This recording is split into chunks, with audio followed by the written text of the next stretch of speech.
बिस्मिल्लाहिर्रहमानिर्रहीम। अस्सलामु अलैकुम वरहमतुल्लाहि वबरकातुहू। मोहतरम सामीईन, हिजाजी वॉइस चैनल पर आप सबको खुशामदीद। दोस्तों, आज की कहानी एक ऐसी औरत की है जो इंतकाम की आग में जल रही थी। जिस्म तो उसका एक औरत का था, लेकिन इसके अज़्म और हिम्मत ने उसे मर्दों से बढ़कर जंगजू बना दिया। जब उसने अपने दुश्मनों से बदला लिया तो वो मंजर वाकई भयानक था। तो आइए चलते थे इस दिलचस्प कहानी की तरफ। एक ज़माना था जब दुनिया की रौनकें आज की तरह जदीद नहीं थीं। जंगल घने थे, कच्चे मकानों की बस्तियां साफ सुथरी हवा करती थीं, दरिया साफ और शफाफ बहते थे और लोग सादगी से जिंदगी गुजारते थे।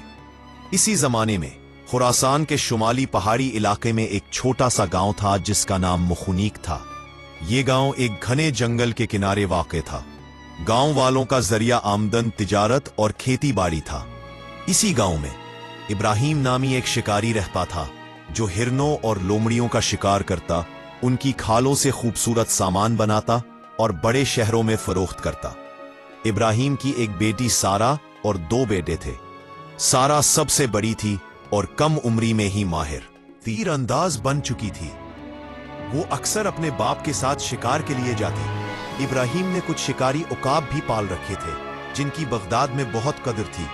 इस साल मौसम बहार में वो उन उकाबों को बगदाद ले जाकर फरोख्त करना चाहता था, क्योंकि उसे भारी मुनाफा की तवक्को थी। गांव के कुछ दीगर ताजरों के साथ मिलकर इब्राहिम ने बगदाद के सफर का दिन तय किया और तैयारियां शुरू कर दी। इस बार वो अपने खानदान को भी साथ ले जाना चाहता था।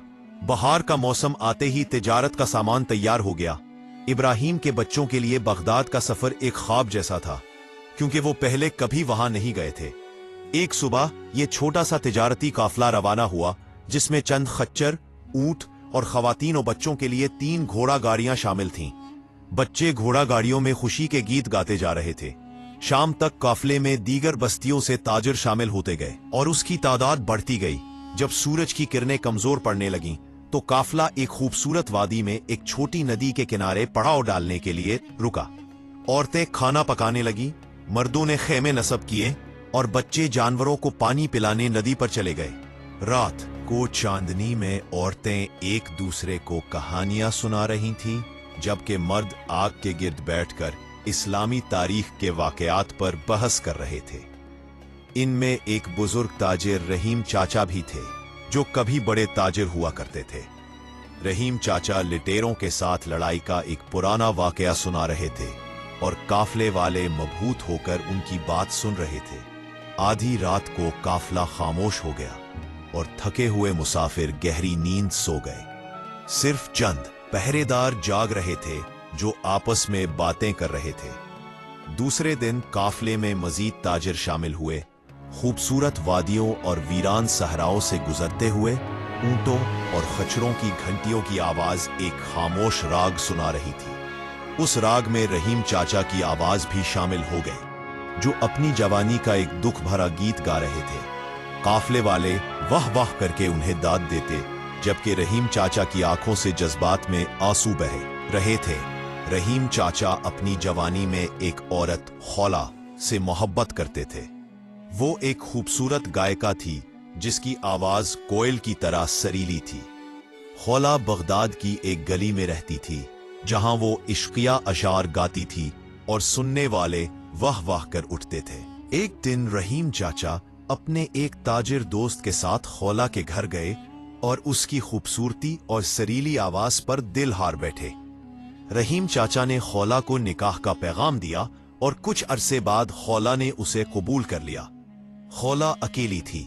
वो अपने वालिदैन की अकलौती औलाद थी। 12 साल की उम्र में उसके वालिद फौत हो गए और 1 साल बाद मां भी चल बसी। खौला की परवरिश उसकी खाला ने की, लेकिन 18 साल की उम्र में खाला भी दुनिया से चली गई। गुर्बत से तंग आकर खौला ने गाने का पेशा इख्तियार किया, जिससे उसे अच्छी आमदनी होने लगी। रहीम चाचा से निकाह के बाद खौला की जिंदगी बदल गई। रहीम 2 माह तक बगदाद में तिजारत करता रहा और शामें अपनी नई दुल्हन के साथ गुजारता। दोनों एक दूसरे से बेपनाह मोहब्बत करते थे। एक शख्सियत अपने वतन की तरफ रवाना हुआ। रहीम अपनी खूबसूरत दुल्हन और मालो दौलत के साथ खुशी खुशी सफर कर रहा था। दिनों की मसाफत के बाद काफिला बगदाद की सरहद उबूर करके फास के पहाड़ी इलाके में दाखिल हुआ। रात गहरी होने पर काफिले ने पड़ाव डाला। काफिले में 300 के करीब अफराद थे। रात को अचानक पहाड़ों से लटेरों ने हमला कर दिया। काफिले वालों ने बहादुरी से मुकाबला किया। रहीम, जो एक तनुमंद और तलवार का माहिर था, ने कई डाकुओं को शिकस्त दी। उसने डाकुओं के सरदार को देख लिया और उसकी तरफ बढ़ा। जब वो सरदार का सर कलम करने वाला था, एक डाकू ने पीछे से हमला किया। खौला ने रहीम को बचाने की कोशिश में इस डाकू को रोकने की कोशिश की, लेकिन डाकू का नेजा खौला के पेट में जा घुसा। खौला के मुंह से चीख निकली। रहीम ने देखा कि एक नौजवान डाकू, जिसका नाम शायद बाकू खान था, ने खौला पर हमला किया। डाकू भागने में कामयाब हो गया। रहीम खौला के पास आया, जो खून में लथपथ थी। काफले के जंगजुओं ने डाकुओं की कमर तोड़ दी थी, लेकिन 2 ताजिर मारे गए और कुछ जख्मी हुए। तबीबों ने खौला का खून रोकने की कोशिश की, लेकिन ज्यादा खून बह जाने से वो गश खा गई। काफला कई दिन तक जख्मियों की वजह से वहीं रुका। रहीम रातों को खौला के पास बैठकर उसकी जिंदगी की दुआएं मांगता रहा, लेकिन 2 हफ्तों बाद खौला दुनिया से चली गई। रहीम के मुंह से जोरदार चीख निकली और वो खामोश हो गया। इस सदमे ने उसे तोड़कर रख दिया। उसने तिजारत छोड़ दी और कई साल गोशानिशीनी में गुजारे। जब उसे पता चला कि एक काफिला बगदाद जा रहा है, तो वो खौला की यादों को ताजा करने के लिए उसके साथ चल पड़ा। कई दिनों बाद काफिला उसी जगह पहुंचा जहां बरसों पहले खौला पर हमला हुआ था। वहां एक पानी का चश्मा था। काफिले ने पड़ाव किया।